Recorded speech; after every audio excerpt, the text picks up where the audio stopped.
Welcome everyone to the National Shrine of the Divine Mercy and here at our St. Faustina Welcome Center for our Advent retreat this year.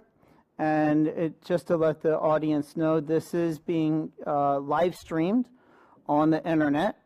So it'll be on our Facebook. It'll also be on our Marian webpage. We're not sure if they're going to put it on YouTube for a recording, but if you want to come back and watch the video, or if you didn't have, there's things that you want to go back to, that it will be recorded. It is being recorded live right now, but it will be recorded afterwards.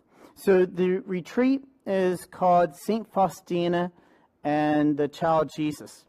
And the first thing I'd like to begin with, this is a book that I had bought years ago.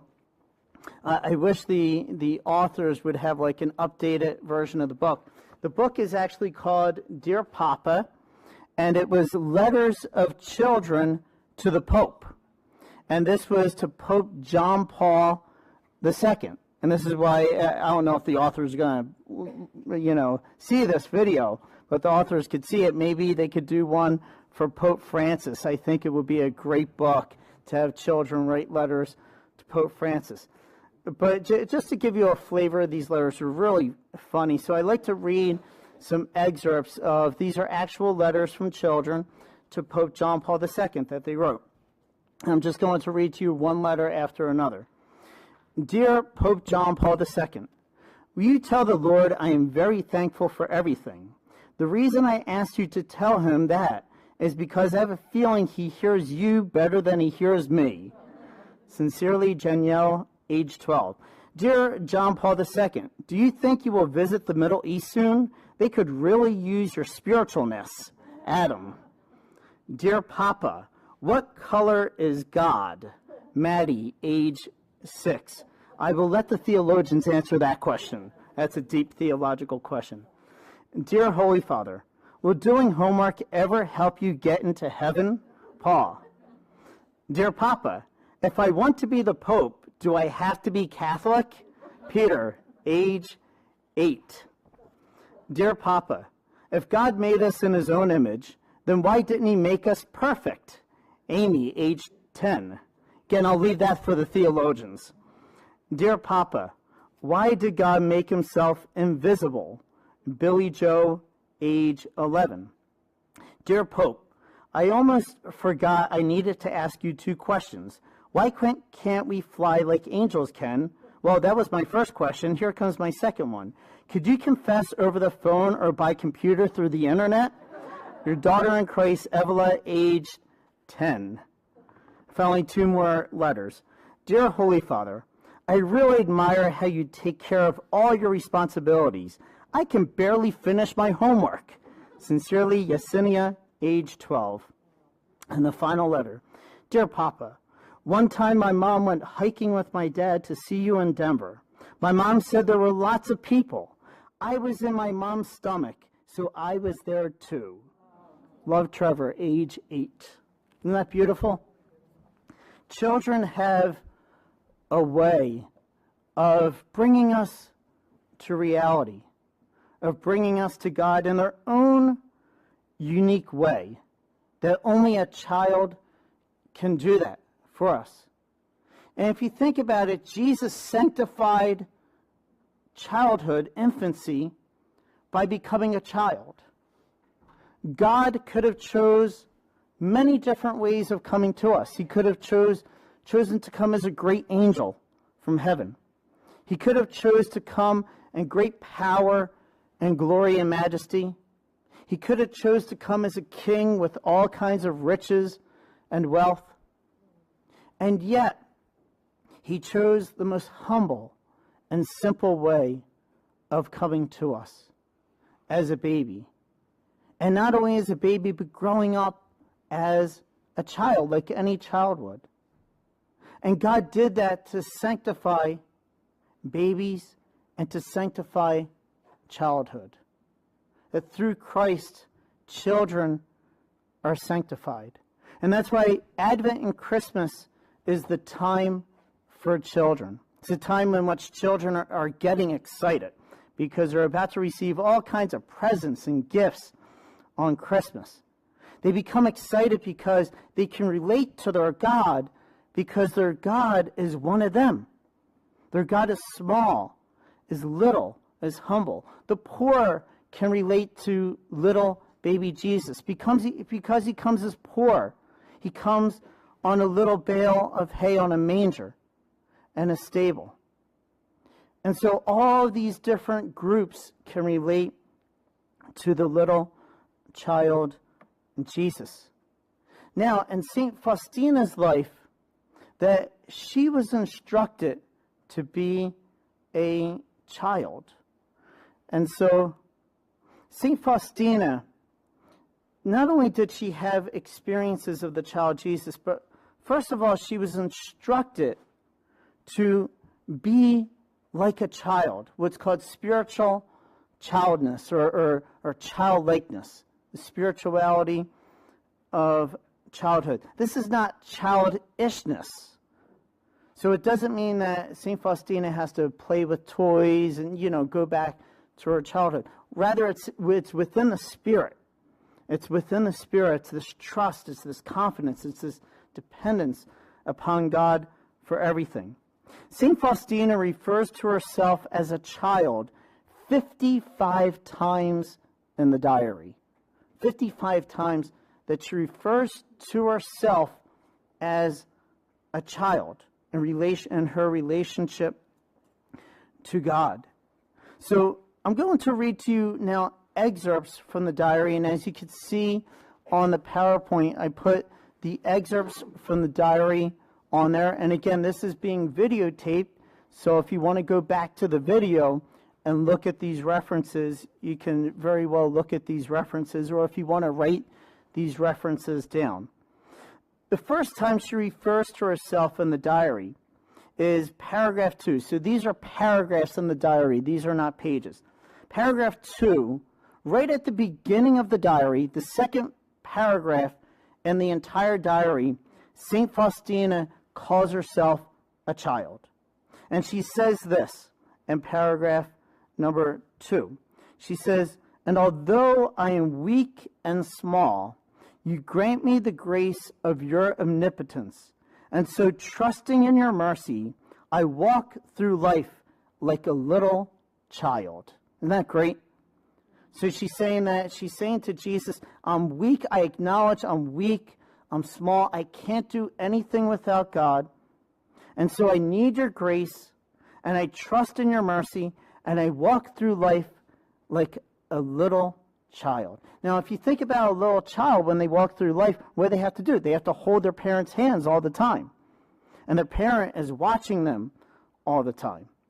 And they're dependent upon their parent for everything in their life, even for the smallest things, even for going to bed. Sometimes God tells us, go to bed. You're staying up too late. I know God says that to me often. Go to bed. You're staying up too late.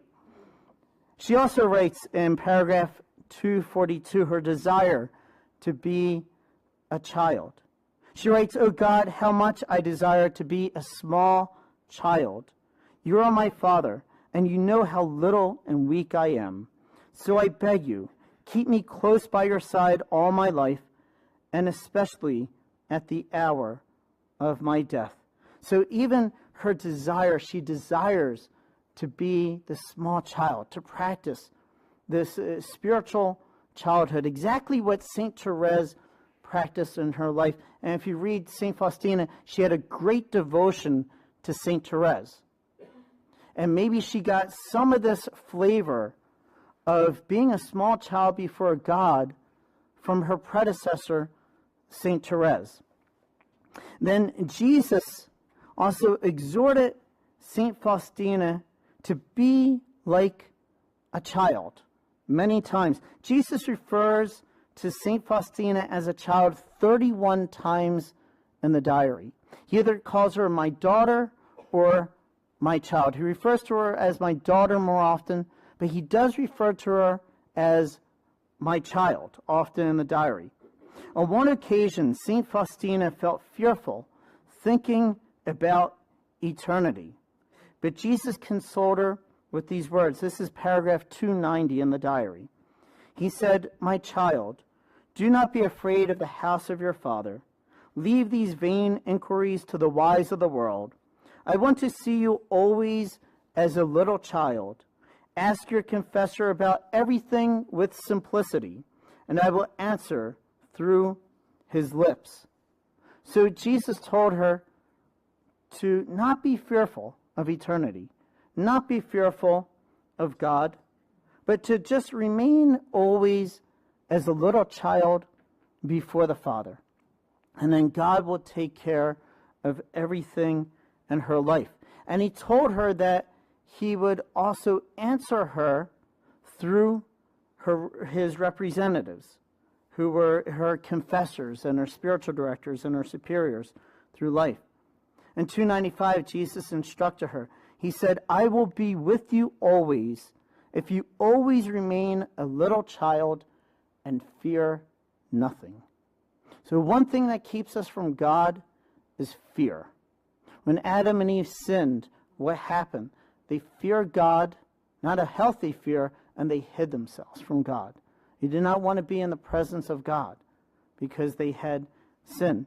But Jesus telling us, remain as a little child, fear nothing. Even if you're weak, even if you're little, even if you sin, that run into the arms of divine mercy. That's a little child that has total trust in the Father. Is that a child is not afraid of the Father, but wants to go to the Father, even though it realizes it's weak and it's small and it's frail. Jesus instructs St. Faustina constantly through her life to act towards her spiritual directors and superiors like a child.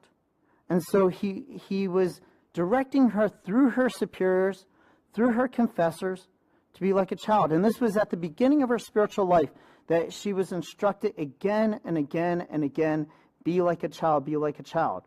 And she was hearing it from Jesus, and then she was hearing it from her superiors, and then her confessors when she would go to confession, and then her spiritual director. And she was surprised that they were repeating the same words that Jesus was repeating to her. And Jesus told her that he would talk to her through her spiritual directors and her superiors.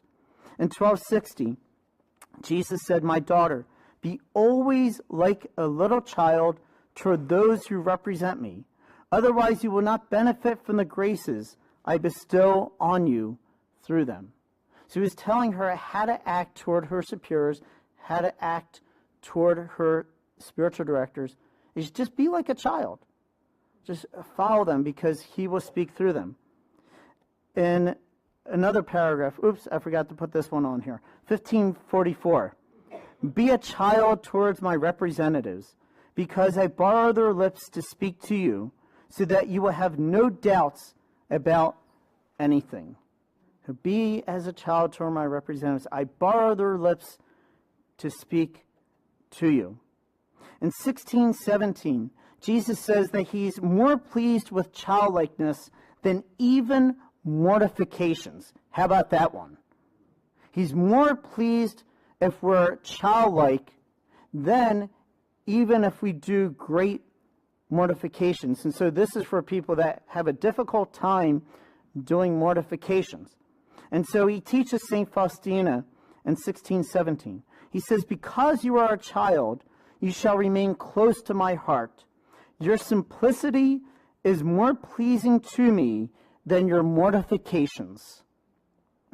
Now, St. Faustina suffered tremendously. She was suffering from the Passion. She was doing all kinds of mortifications. And he said, your simplicity, your childlikeness is more pleasing to me than even your mortifications. That's how much Jesus admires this childlikeness. Then in 333, paragraph 333, her spiritual director also emphasized that she practiced spiritual childhood. And this is what her spiritual director said to her. "In practice, the spiritual childhood," he said, "should manifest itself in this way. A child does not worry about the past or the future, but makes use of the present moment. I want to emphasize that spiritual childlikeness in you, sister, and I place great stress upon it. And Jesus, even afterwards, he even appeared to St. Faustina, and he confirmed what her spiritual director was saying to her. That don't worry about, sometimes we focus too much on the past, too much on, things I would have, could have, should have. You know those terms? I could have, I should have, I would have. And we're all in the past, all regretting things. Or we're too much worried about the future. This is going to happen, that is going to happen. But he says spiritual childlikeness is staying in the present moment. And as my spiritual director said to me, having one hand on the Father's hand, and the other hand picking cherries. That comes from St. Francis de Sales. You have one hand on the Father, and the other hand picking cherries. And so childlikeness is to make use of the present moment and to have total trust in the Father, total trust in Jesus. And so from that moment on, Jesus himself humbled himself in obedience to her spiritual director and appeared to St. Faustina as a child. And this is what St. Faustina says in 333. I can see how God bows to my confessor's wishes. He does not show himself to me at this time as a teacher in the fullness of his strength in human adulthood, but as a little child. The God who is beyond all understanding stoops to me under the appearance of a little child. And so then she has these mystical experiences with the child Jesus. And Jesus in a way humbles himself, obeys her spiritual director, and then he begins appearing to her as a child to teach her what it's like to be a child.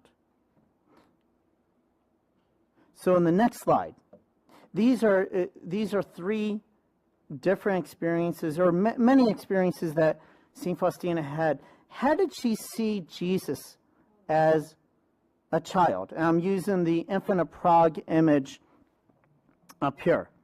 And the first one, this one's very funny, because most of the time she saw Jesus in a white pinafore. Jesus was wearing a beautiful white pinafore most of the times that he appeared to her. But there was one time in which the infant Jesus appeared in the Advent violet pinafore or tunic. And it was amazing. It was on December 22nd, 1934. So if you look at December 22nd, what season is December 22nd? Advent. So Jesus is following the liturgical season. He's following the liturgical color when he appears to her. So she has this experience in paragraph 345. This is 345. She says, December 22nd, 1934. When it was possible for me to go to confession during the week, I happened to get there when my confessor was saying Holy Mass. During the third part of the Mass, I saw the infant Jesus, a little smaller than usual, and with this difference, that he was wearing a violet tunic. He usually has a white one.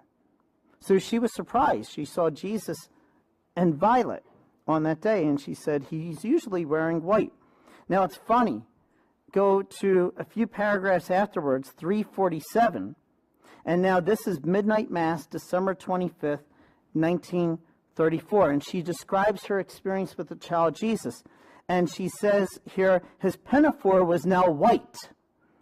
So Jesus on December 22nd was wearing violet because it was Advent, and then come Christmas, he changes his dress to white. Jesus follows the liturgical season. Isn't that amazing? He follows the church's own calendar when he appears to her. And then he was appearing in this beautiful white pinafore, often to St. Faustina. There was one time, on one rare occasion, in which Jesus was wearing a colorful pinafore. I could not find an image of a colorful pinafore. I don't know if it's not out there. But this was on paragraph 562. She says, when I see the infant Jesus during Holy Mass, it is not always the same. Sometimes he is very joyous, and sometimes he is not even looking at the chapel. At present, he is often very joyful when our confessor, Father Sopochko, offers Holy Mass. I was greatly surprised that the infant Jesus loves him so much. Sometimes I see him dressed in a colorful pinafore. So she sees these different experiences that Jesus is wearing, I guess like Joseph's cloak. You know, Joseph of the Old Testament wears the cloak of many colors. And so Jesus is maybe imitating Joseph of the Old Testament, wearing these many colors. And maybe the colors maybe symbolize the virtues. In St. Faustina's life, maybe that's how he's showing himself. Now, on the next slide, St. Faustina had most of her experiences with the child Jesus at Mass. It's amazing. So it was mostly during Mass, not all the time, but mostly during Mass, that she sees the child Jesus.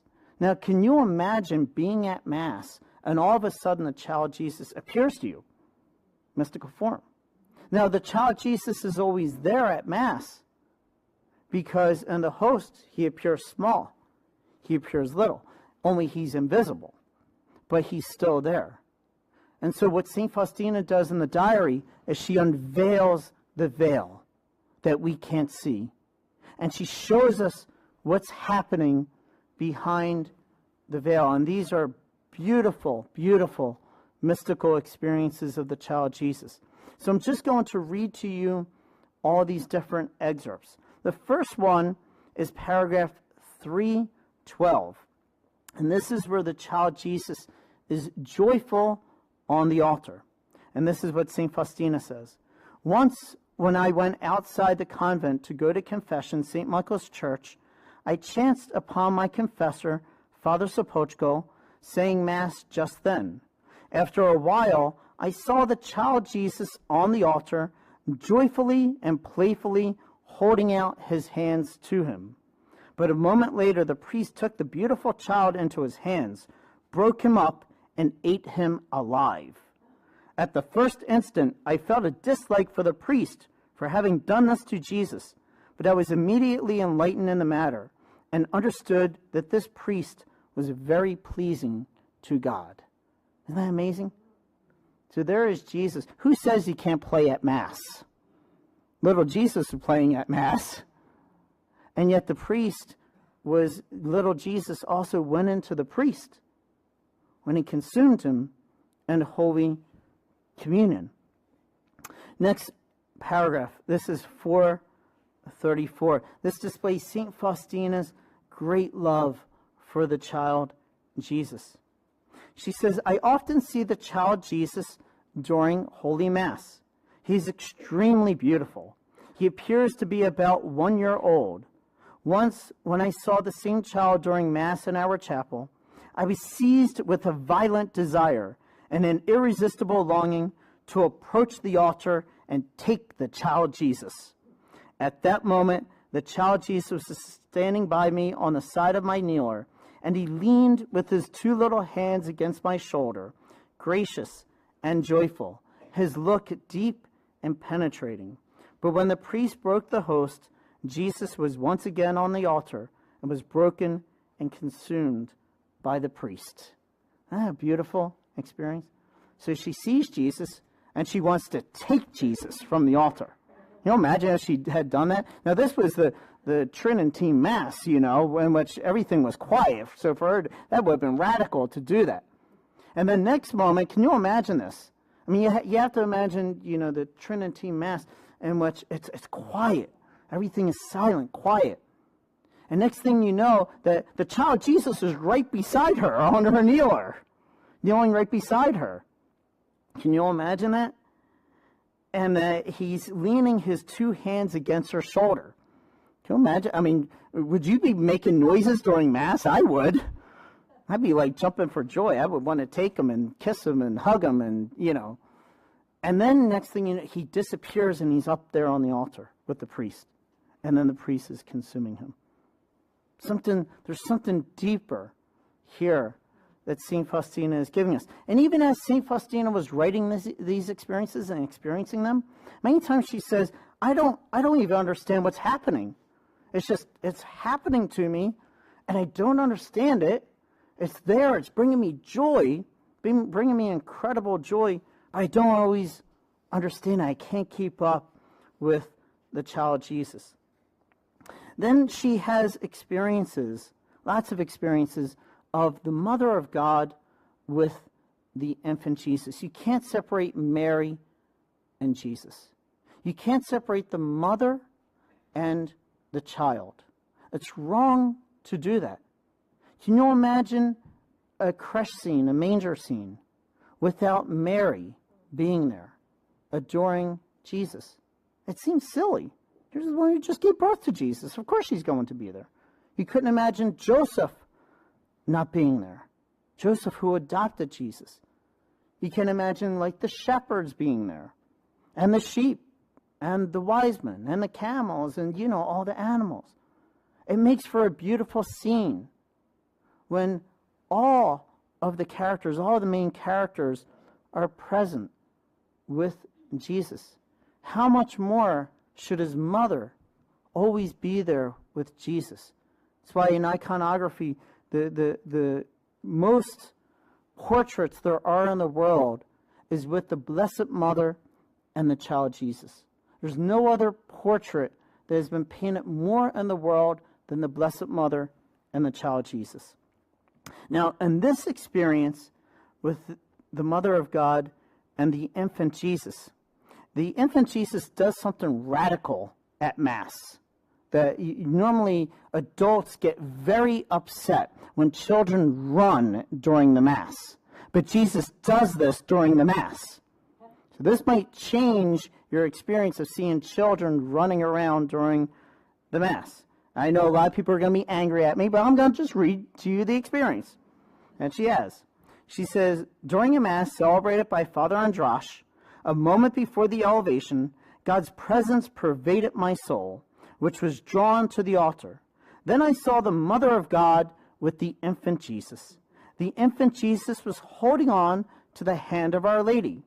A moment later, the infant Jesus ran with joy to the center of the altar, and the Mother of God said to me, "See with what assurance I entrust Jesus into his hands. In the same way, you are to entrust your soul and be like a child to him." See that? There's something about joy. Joy is not something that you can legislate. You can't say to a crowd, okay, now let's be joyful. Come on, 1, 2, 3. You can't do that. It just happens. It wells out when we're joyful. It wells out in song and praise. And so Jesus is showing us, be joyful at Mass, that he is present there, that we should rejoice because the little infant Jesus is present there. And he even runs during the Mass.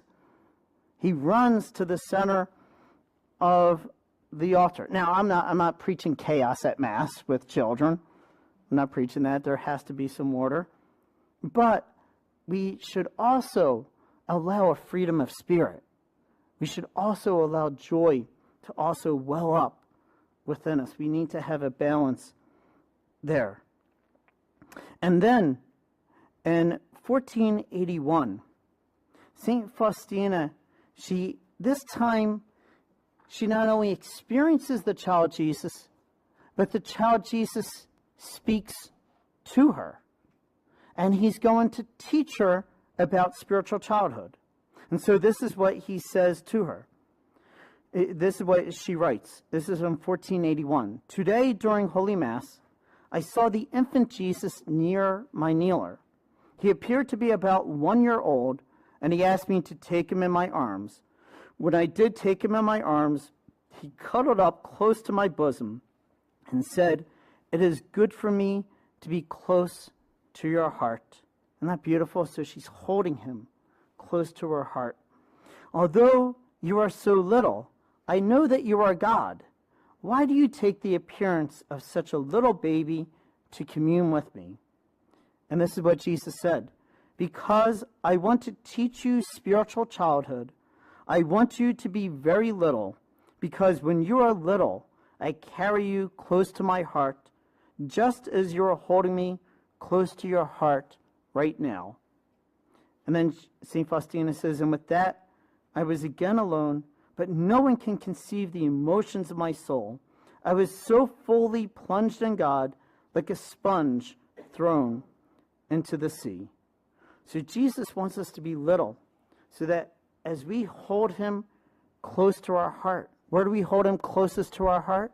In Holy Communion, when we receive the infant Jesus. So he wants us to also be close to his heart, to have that intimacy, that communion. Our God is a God of intimacy. He's a God of communion. He's a God who wants to be close to us, intimate. He wants to cuddle next to our heart, as he did with St. Faustina. But we have to be little for the little infant Jesus to do that. Now, the next mystical experience that she has, this is in paragraph 608 and 609. These are long paragraphs. And this was an experience that she had with the Blessed Mother, and she saw St. Joseph this time, and she has an experience of the Blessed Mother giving her the infant Jesus, where she says, take my dearest treasure. That's how the Blessed Mother refers to the infant Jesus, her dearest treasure. Now, it's significant because it's on February 2nd, 1936. February 2nd in the church's liturgical calendar is the feast of the presentation of Jesus. So it's interesting that this is a feast in which the Blessed Mother brings the child Jesus into the temple and gives him to Simeon. But in this mystical experience, the Blessed Mother is going to give the child Jesus to St. Faustina. And it's on the Feast of the Presentation. So again, God follows the liturgical calendar. So St. Faustina writes in 608, February 2nd, 1936, in the morning when the bell awoke me, I was so overcome by drowsiness, which I could not shake off, that I jumped into cold water, and after 2 minutes the sleepiness left me. Can you all relate to that? When I came to meditation, a host of absurd thoughts swarmed into my head, so much so that I had to struggle throughout the whole meditation. Can you relate to that one also? And this is a saint that's struggling with meditation. She said, it was the same during prayer time, but when Mass began, a strange silence and joy filled my heart.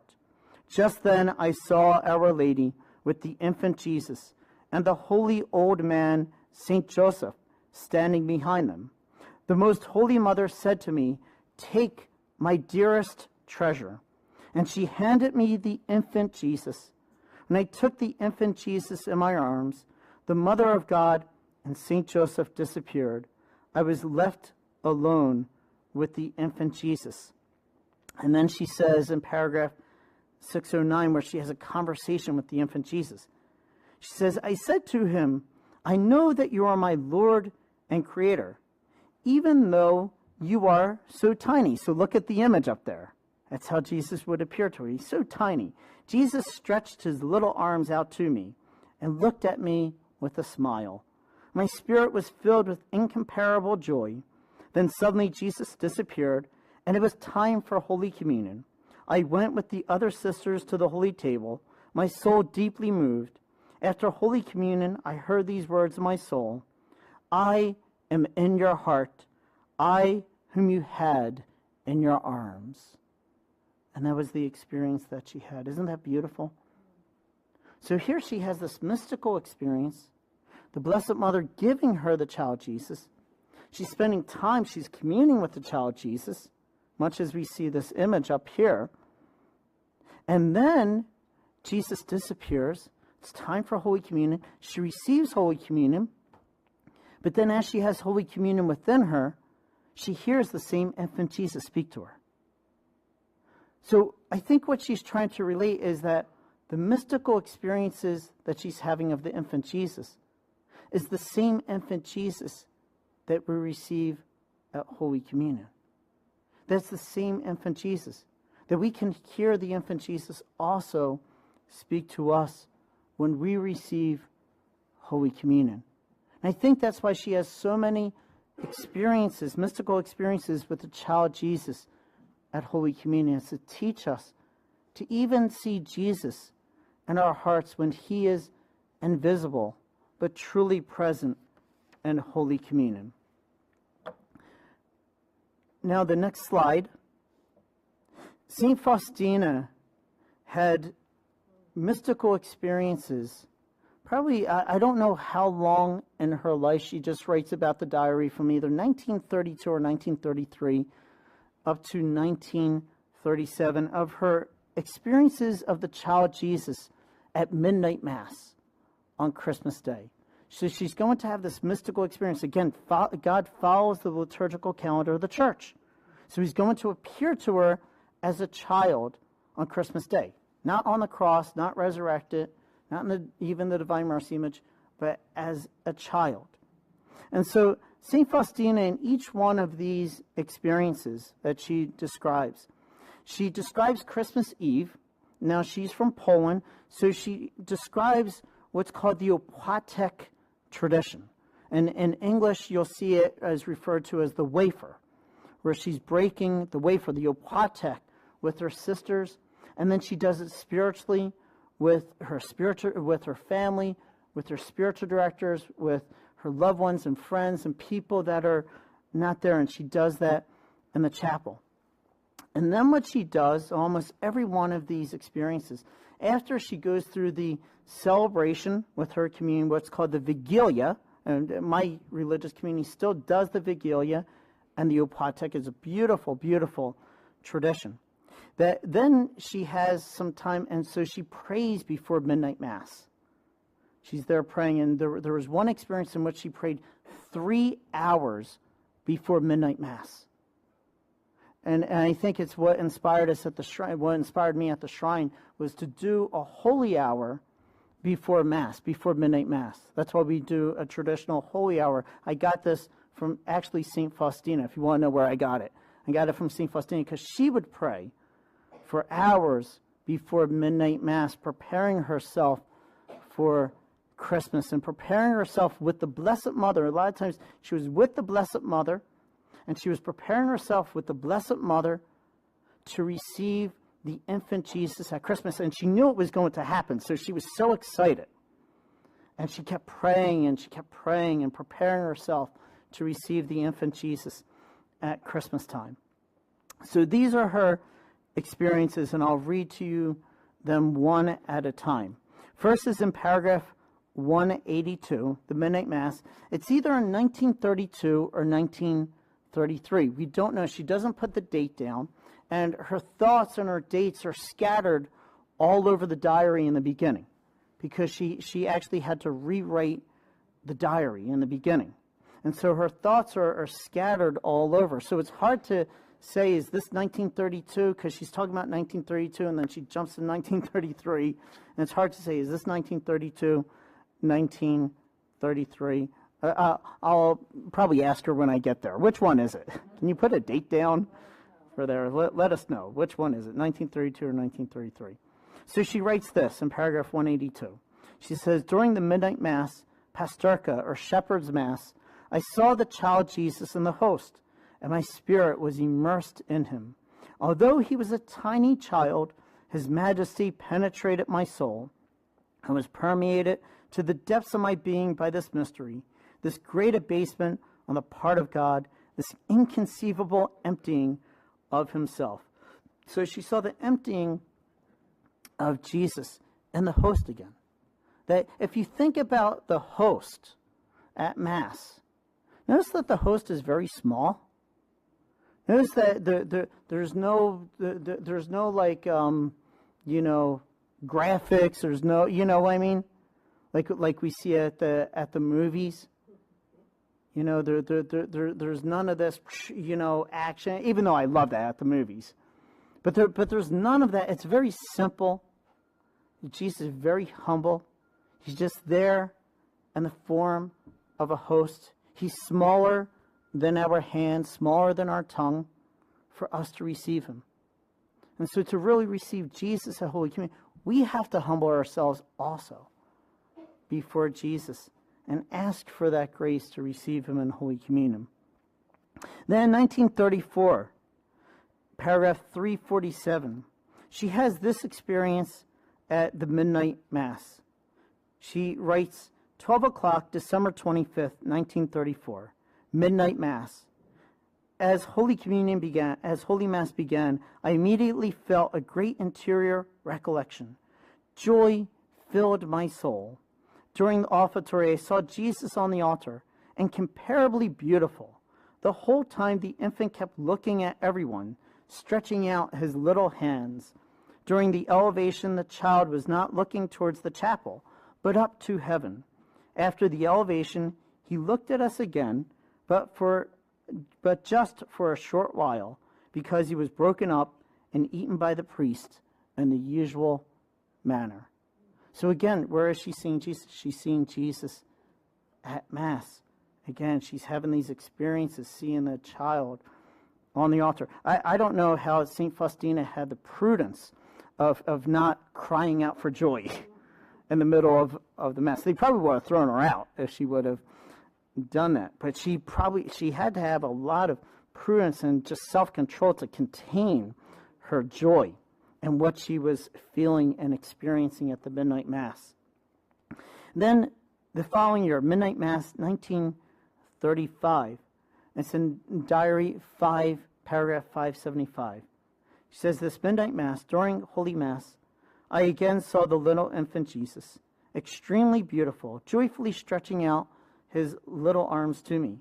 After Holy Communion, I heard the words, I am always in your heart, not only when you receive me in Holy Communion, but always.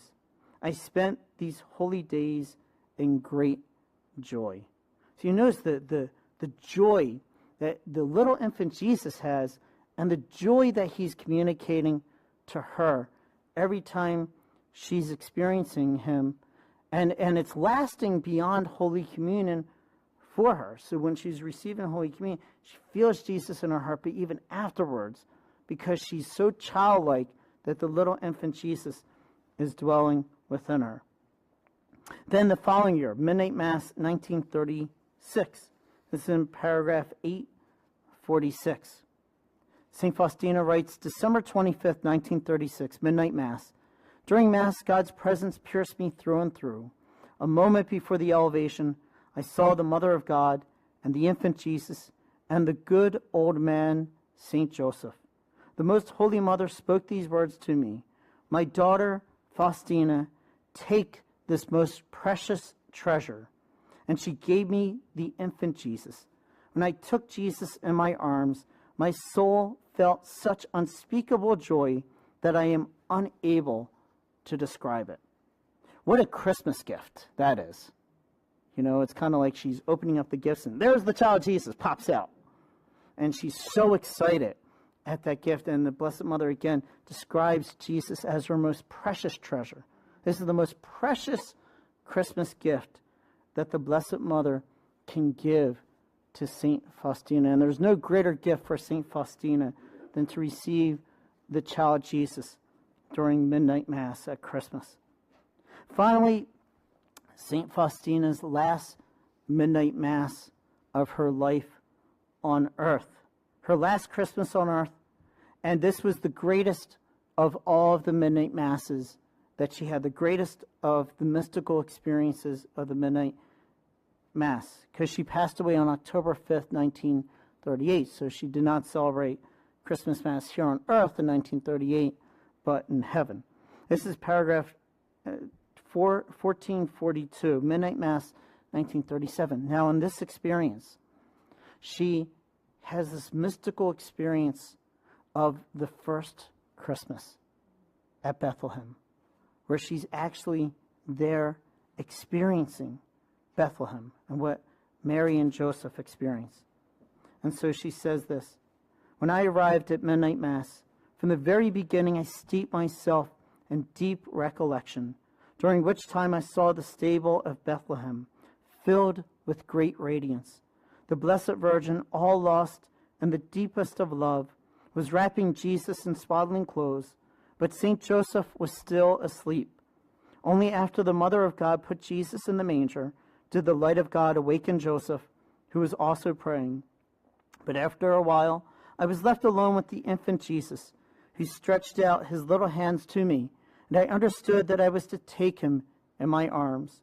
Jesus pressed his head against my heart and gave me to know by his profound gaze how good he found it to be next to my heart. At that moment, Jesus disappeared, and the bell was ringing for Holy Communion. Isn't that beautiful? Beautiful. And she was suffering from tuberculosis at that time, so it was very difficult for her to make the effort to go to Mass. But maybe Jesus knew that that would be her last Christmas and gave her the greatest mystical experience of actually being there at the first Christmas in Bethlehem. The question is, why does Jesus appear to St. Faustina so many times as a child? I could have even given you more passages from the diary, but I did not, because I don't want this to be 2 hours. I only want it to be 1 hour. But it's all throughout the diary, and she is describing herself as a child. Jesus is appearing to her as a child, appearing to her every Christmas. Why does Jesus appear to St. Faustina so many times as a child? One is he wanted her to have a childlike spirit. And in paragraph 332, Jesus said to her that he said, "Although my greatness is beyond understanding, I commune only with those who are little. I demand of you a childlike spirit." So he wanted her to be childlike right from the beginning of her religious life all the way up until the end of her life. And then in paragraph 335, Jesus instructs her about humility and simplicity. And this is what St. Faustina writes. "Once when I saw Jesus in the form of a small child, I asked, 'Jesus, why do you now take on the form of a child when you commune with me? In spite of this, I still see in you the infinite God, my Lord and Creator.' Jesus replied that until I learned simplicity and humility, he would commune with me as a little child. Until she learned two virtues, simplicity and humility, he would keep appearing to her as a child." In paragraph 184, he said, "I keep company with you as a child to teach you humility and simplicity." Humility is the beginning of all the virtues. It is the root of all the virtues. If we do not have humility, all the other virtues cannot stand. We always must begin with humility, we must continue with humility, and even end with humility. That God loves the simple and the humble of the world. In conclusion, I'd like to end with this last experience of St. Faustina and the child Jesus. In paragraph 424, Jesus had said to St. Faustina, he appeared as a child, and he said, "True greatness of the soul is in loving God and in humility." True greatness of the soul is in loving God and in humility. And then in paragraph 427, St. Faustina is going to question Jesus about this phrase. And this is what she says. "A moment later, I again saw the child who had awakened me. It was of wondrous beauty and repeated these words to me. True greatness of the soul is in loving God and in humility. I asked the child, 'How do you know that true greatness of the soul is in loving God and in humility? Only theologians know about such things, and you haven't even learned the catechism. So how do you know?' To this he answered, 'I know all things.' And with that, he disappeared." Amazing, experience, amazing lesson for each and every one of us.